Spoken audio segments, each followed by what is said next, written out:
The Canterbury multi-use arena road stopping consultation. Sorry, who moved it? Aaron Kewen, seconded Phil Major. And there is a question from Yanni. Thanks.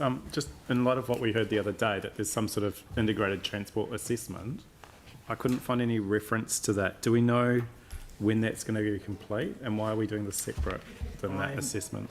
Sorry, I haven't been involved in that process at all, Yanni. This is just, maybe Mark can add to that, but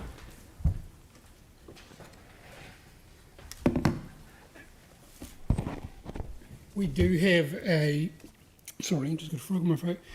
We do have a draft integrated transport assessment that has been prepared by Oricon. That is based on the proof of concept, and that has been provided out to prospective tenderers as part of the RFP. What we'll do once we get a contractor on board, they will work with their design team to actually develop that draft integrated transport assessment. I'm just kind of wondering like how we look at the big picture of the whole traffic network, because I think for some people the changes that have already been made were quite surprising in terms of what it did to the traffic flows. Have we got any sort of monitoring going on of what's actually happening with the road, the proposed roads, I mean the roads that have already been stopped, and how the traffic impacts are minimised? Not at the moment, no, we're not doing any. I mean, the two roads that are being closed, we have to close them because they go right through the site. and within the designation, which was consulted upon back in the blueprint. Yeah, that was going to be my next question. It says in here that the designation was there was community engagement under the Christchurch Central Recovery Plan, the blueprint, but as my understanding, there was no community engagement on that at all. Okay. No, that was It was just placed there. I mean, we didn't, like, the community didn't get a say in that at all. Yeah.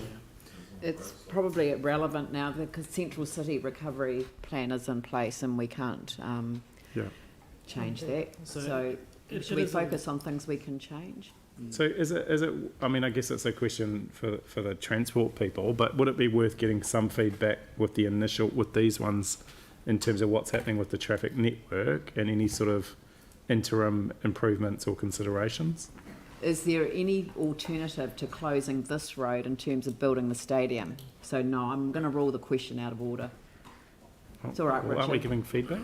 It's all right.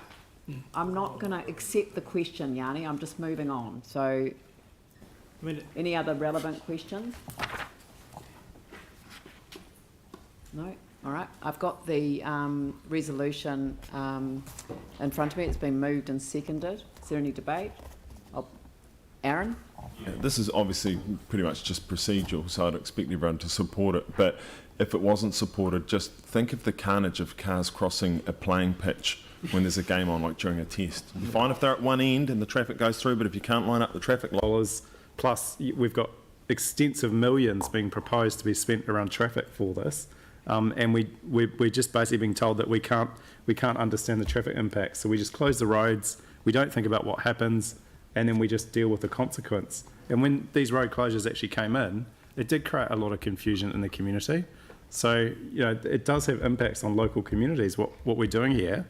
It's not something I think should just be shrugged off as some sort of joke. This impacts on local businesses, it impacts on local people that live in that neighbourhood who have to deal with the traffic impact. So I would have thought it would have been perfectly reasonable to expect that there is some sort of monitoring, but you've ruled it out of order, so we can't discuss it.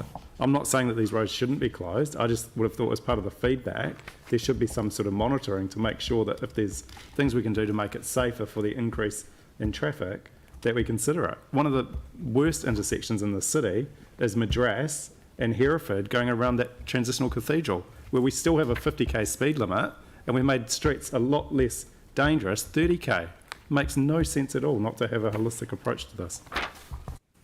Right, well, I will speak briefly. This is a very technical report. It simply contributes feedback on the proposed areas of road to be stopped. We have to stop the road here because this is where the designation sits for the multi-use arena, and that's why it will proceed as requested.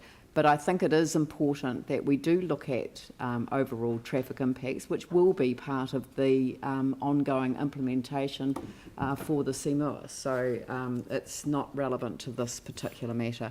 I'll put the motion. All those in favour say aye. Aye. Those opposed say no. That's carried. Thank you. The next item on the agenda is miscellaneous amendments to delegations. And we have a number of those sitting in front of us. Does anyone have